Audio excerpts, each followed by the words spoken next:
Welcome to Tatan মাম্মার খেলাঘর। আমি দীপান্বিতা, তাতান মাম্মার খেলাঘরের নতুন একটা ব্লগে স্বাগত জানাই। আজ চৈত্র সেলের একটু মার্কেটিং করতে যাচ্ছে যাদবপুর। সন্ধ্যা সন্ধ্যা বেরিয়েছি। দেখুন এইখানে যেই মেলাটা হচ্ছে ওটা না ঈদ উপলক্ষে। আর এই রাস্তার ধারের বড় বিল্ডিংটা দেখলেন, বেশ রাজপ্রাসাদের মতো দেখতে। ওটা একটা রেস্টুরেন্ট। কথা বলতে বলতে এসে পড়েছি যাদবপুর মার্কেটে। আমরা যখন ছোট ছিলাম, মানে আমি যখন ছোট ছিলাম আর কি, আমাদের না সব সময় মার্কেটিং হতো এই যাদবপুর থেকে। প্রথমবার ভিডিও দিতে বসে এই মার্কেট ঘিরে আমার কাছে রয়েছে হাজারো কথার স্মৃতি। আর ভিডিও যেন খুব দ্রুত শেষ হয়ে যাচ্ছে। প্রায় 10-15 বছরের স্মৃতি কি করে বলুন তো কয়েক মিনিটে আমি শেষ করব। যাই হোক, ছেলেবেলায় যখন মা বাবার হাত ধরেই মার্কেটে আসতাম, তখন না মার্কেটে ঢোকার সাথে সাথে মা বলে দিত যে তুই তোরটা দেখতে শুরু করে দে। কারণ আমার জামা পছন্দ করতে করতে বাড়ির সকলের জামা কেনা হয়ে যেত। সেটা তো রয়েছিল একটা কাণ্ড। আর একটা ব্যাপার হতো জানেন তো, এই বৈশাখ মাসে বা চৈত্র মাসে আগে তো খুব কালবৈশাখী হতো। তো যেই ডেটটাই ধরুন আমরা ফিক্সড করব জামা কাপড় কিনতে আসার জন্য, আমি তো খুব এক্সাইটেড। সকাল থেকে তাড়াহুড়ো করব কখন বিকাল হবে আর জামা কিনতে যাব। আর যেদিনই ফিক্সড হতো সেদিনই হতো ঝড় বৃষ্টি। বড় মনটা খারাপ হয়ে যেত। যাই হোক, সেই মন খারাপগুলো এখন হয় না, তাই বুঝতে পারি এখন আমরা বড় হয়ে গেছি। এখন কথা বলতে বলতে এই যে জুতোর দোকানটায় এসেছি। বিয়ের আগে আমি আর আমার ফ্রেন্ড, আমার সবথেকে কাছের বন্ধু, তার সাথে প্রায় আসা হতো জুতো কেনার জন্য, কারণ আমার জুতো 1-1.5 মাসের বেশি টিকতো না। যাই হোক, তাতানের তো ওইখানে কোনো জুতো পেলাম না। এখন এসেছি তার পাশে আর একটা দোকানে একটা জুতো কেনার জন্য। দেখি এইখানে তাতানবাবুর জুতো পাওয়া যায় কি না।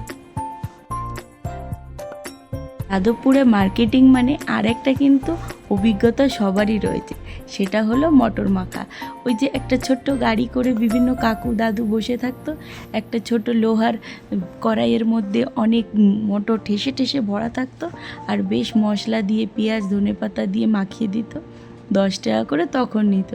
এইবারে ভেবেছিলাম মার্কেটিং করতে যাচ্ছি, খাবো, কিন্তু দুর্ভাগ্যবশত বসেনি। আমরা এখন যাচ্ছি গড়িয়াহাটের দিকে। যাদবপুরে তাতানের জন্য না জুতো পেয়েছি ঠিকঠাক, আর নাই পেয়েছি কোনো রকম পছন্দের জামা কাপড়। তো আমরা এখন চলেছি গড়িয়াহাটের দিকে। দেখা হচ্ছে। জীবনের একটা সময় যাদবপুরে আসলেই মনে হতো যে আমি কত বড় মার্কেটে এসে গেছি। আজ সেই যাদবপুরেই কিছু যেন মনের মতো পেলাম না। চলেন, কথা বলতে বলতে গড়িয়াহাট এসে গেছি। এখন এখানে দেখি আমার পছন্দের মতো কিছু জিনিসপত্র পাওয়া যায় কি না। আর চলতি পথে একজনের সাথে দেখা হয়ে গেল, চলেন আপনাদেরকেও দেখায়। এই যে এই ইঁদুর মহারাজটি বড্ড সাহসী, জানেন তো। সেই থেকে তাতানের বাবা ওকে আওয়াজ দিল, ও ওর মতো আইসক্রিমের কাঠি খেতে ব্যস্ত। আর গড়িয়াহাটে আসলে না বড্ড মন চুকচুক করে এই দোকানগুলো দেখে। এত সুন্দর সুন্দর কুমারী জিনিস দেখে লোভ সামলাতে না পারলেও নিজেকে সম্বরণ করতেই হবে। এখন এসে গেছি মন ভালো করার জিনিস মোমো নিয়ে। এই যে আজ যেই দোকান থেকে আমরা মোমোটা খাচ্ছি না, খেতে বসে শুনলাম এই দোকানটা থেকে আর যে প্রবীণ, নিশ্চয়ই সবাই চেনো, সে নাকি রেগুলার এসে এখান থেকে মোমো খায়। মোমোর দোকানটা কোথায় আমি একটু বলে দিই তোমাদের। গড়িয়াহাট যারা এসেছো, গড়িয়াহাট বাজার, যেখানে মাছ টাছ বিক্রি হয়, ফুল বিক্রি হয়, ওই যে গলিটা, ওই গলির মুখেই এই দাদার দোকান।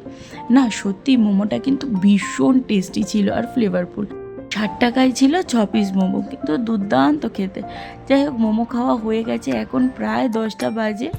আমরা বাড়ির দিকে চলেছি। আগে বাড়ি যাই, তারপর আপনাদের দেখাবো কি কি কেনাকাটি করলাম। চলেন বাড়ি গিয়ে দেখা হচ্ছে। এই যে এসে গেছি। তাতানের জন্য কিনেছি এই দুটো স্যান্ডো গেঞ্জি, দাম নিচে 45 টাকা করে। আর এই ড্রেসটা কিনেছি, এটা আমি ওকে পয়লা বৈশাখের দিনেই পরাবো। কি সুন্দর না প্রিন্টটা। আর এই দুটো প্যান্ট কিনেছি 50 টাকা করে। আর এই মহারাজের জুতো হয়েছে, সেটাও 100 টাকা মোটে দাম।